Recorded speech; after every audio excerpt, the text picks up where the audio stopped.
Let's actually learn forms the right way, not by guessing, not by trial and error, because forms are the foundation behind every nail technique. The first step in any technique is analyzing the natural nail. You're looking at what category it falls into. This nail is downward. The angle of the form depends on the natural nail and the length you're going for. Most of the time, it's around 30 degrees. To find the exact angle, look at the finger from the side and mark the center line, the nail's axis. About 3 millimeters above the line you marked, right where the form tabs sit on the finger. About 3 millimeters above the line you marked, right where the form tabs sit on the finger. Now I mark the growth points and connect them. Then I find the center of that line and draw a line from there to the free edge. I open the scissors to match the width of the nail, size it, and then mark that same width on the form.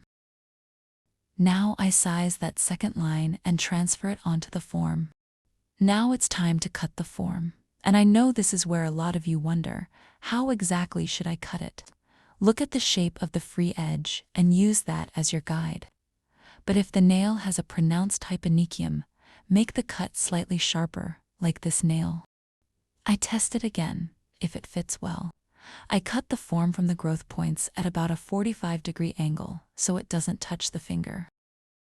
I remove all the markings from the nail surface. As always, the manicure and prep are already done. Now, let's place the form. I'm only closing the bottom edge of the form, edge to edge. If it's not lined up evenly and overlaps, it'll throw everything off. For now, I leave the rest open. The highest point of the natural nail should line up with the free edge at the length you're aiming for.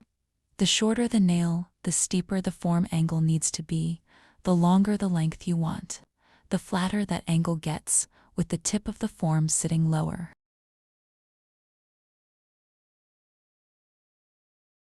I make sure the form is sitting fully under the growth points. The form should sit completely under the natural free edge, without even the slightest gap. I make sure the form is placed straight, if the finger or the natural nail is crooked. I correct that by adjusting the form. I use the center of the finger joints as my reference. For square shapes using forms, I usually use Polygel to build the length.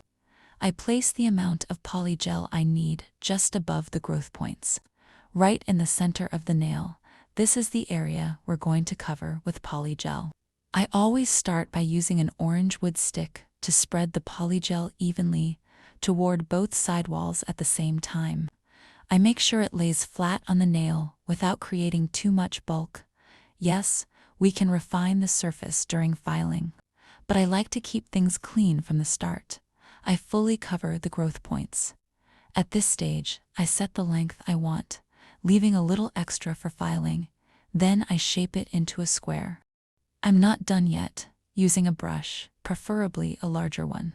Like an acrylic brush, I finalize the application.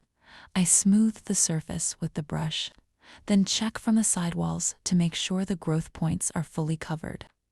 Make sure the sidewalls are built about 1 millimeter lower than the growth points, so you leave room for filing.com. And when you're building the sidewalls, always use the finger's center axis as your guide, not the lines on the form. I cure it for 20 seconds.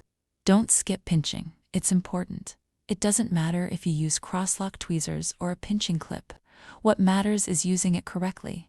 I'm more comfortable with crosslock tweezers. Look where I place them, about 1 millimeter above the sidewalls. I'm not squeezing hard enough to crack it or overpinch. I gently remove the bulk with the E-file. I adjust my hand angle so I don't damage the natural nail, keeping the bit in contact with the Polygel surface.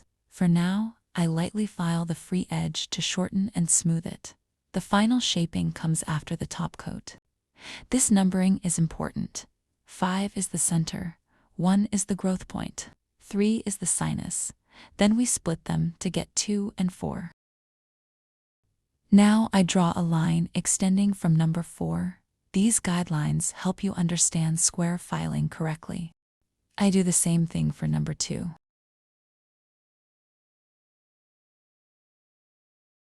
As you can see, the nail is now divided into 5 sections. We start with the sidewalls. The file stays at a 90-degree angle, and that angle needs to stay consistent the entire time. I file the sidewalls just enough to start creating a square shape. This isn't final yet. Now I file the center of the nail. I lay the file flat on the surface and file in just one direction. We file all 5 sections the same way. Again, the file stays flat on the nail surface and moves in one direction only. From the front, you can see we've created a pentagon. At this point, the work is looking great. The best example I can show you is this pencil and this brush. Right now, the pencil has multiple flat sides, and the goal is to turn it into this brush, smooth and fully rounded. I'll show you the correct filing motion right here on the pencil. Now I do the same thing on the nail until I get that smooth, rounded surface. I place the file under the sidewall. My hand angle is really important. It stays aligned with the finger's center axis. Otherwise, I could damage the growth points or even lose the square shape. Alright guys, let's get into the ombre. I usually do my ombres with builder gel or colored polygel, but honestly, you don't always have to spend the money. With the method I'm about to show you, using things you already have, you can create a really clean, pretty ombre. I use painting gel with a blending sponge because it's faster and more pigmented. One important note: if you removed the base gel near the cuticle while filing, reapply base only to that area, not over the polygel. Use a very small amount of primer first. Don't skip this. One thing you always need to pay attention to when doing ombre, no matter the method, is color coordination. Make sure your colors work well together and create a balanced harmony.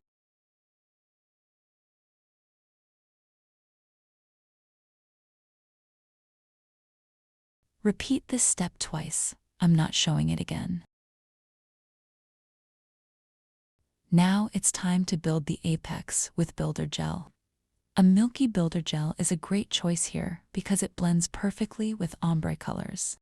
First, I apply a thin layer over the entire nail to keep the surface wet and make it easier to build the apex. I take the main amount of product at this stage, and as you can see, it's not much at all. We don't need a lot of gel. I place it near the cuticle and guide it toward the free edge. Then I flip the finger, tap it twice, flip it back, and use a detail brush to smooth everything out. I aim to build the apex closer to the cuticle.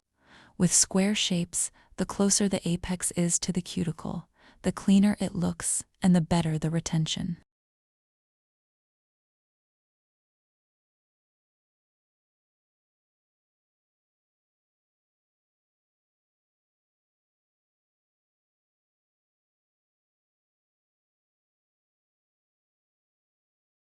Here I'm using a milky top coat because I like how it softens the ombre.